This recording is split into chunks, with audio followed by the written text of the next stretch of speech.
Hey everyone, this is Dave A. Gardner, and you're listening to The Heart of Juliet Jones fan fiction podcast.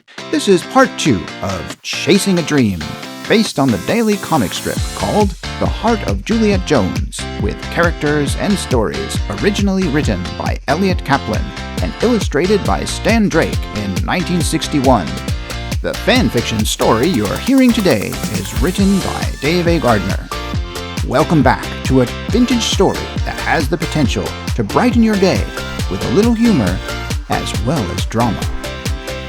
When we last saw Eve, her friends Shorty and Deirdre had dropped her off at home in Shorty's MG Roadster. Eve was hesitant to enter her house because she had some big news to discuss with her family, and she knew that their reactions to the news and whatever happened inside was going to change her life forever. Now let's begin part 2, The Courage to Be Yourself. In a family of white-bread persnickety fuddy-duddies, Eve Jones liked to think that she was more whole wheat or rye. It wasn't their fault, of course. Eve knew that Pops and her older sister Juliet, whom she affectionately called Julie, were two peas in a pod when it came to bourgeois traditionalism and keeping things in the order that the universe literally meant things to be kept in. It was just that Eve never fit into that mold. She was the eccentric, capricious, out-in-left-field oddball in the family from the get-go, and she was kind of proud of it. Beginning in junior high school it must have been, or maybe earlier. No, much earlier. Eve was the rebel who broke all the rules. Julie, whom she dearly loved and respected, was a decade older and always had one piece of advice or another that went against the grain of what Eve wanted to hear or believed was good for her. Julie was the mayor of their town, not the mayor of her life. Why couldn't she just step down from her obstinate antediluvian throne and see things from her outlandish sister's point of view? Today was one of those days when Eve wished with all of her heart that Julie would. How would Eve break the news? This was something that she had become hysterically passionate about for months. She recognized, however, the unspeakable importance and life-changing potential of this dream, and she knew she could not hope to accomplish it without the support or permission of her closest family. So today, as she stepped into her home, she was going into battle, the war to sneak behind their conservative defenses and convince them that her dream was worth it. Hadn't Pops always encouraged her to dream big?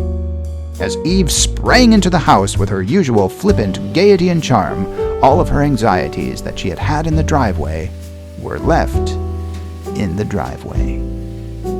Inside the house, she blurted out, "Everybody cheerful and in a mood for a grand and glorious surprise?" she asked. Pops lowered his open newspaper that he was reading on the couch below eye level. He was all ears. When Eve said the word surprise, the whole household stopped, freeze frame. Julie came in from the kitchen, carrying a pot and wearing her signature apron. "Experience tells me trouble's afoot," Julie said. "Get to it, though, sister." Eve pulled out the envelope that she had grabbed from the postal carrier before he had even had the chance to come to the driveway and deliver it. She had sprinted away from him and was already tearing into the envelope when he had shouted after her that her family had more mail than that and to come back and get it. But Eve hadn't heard a word. What was in the envelope was the rest of her life.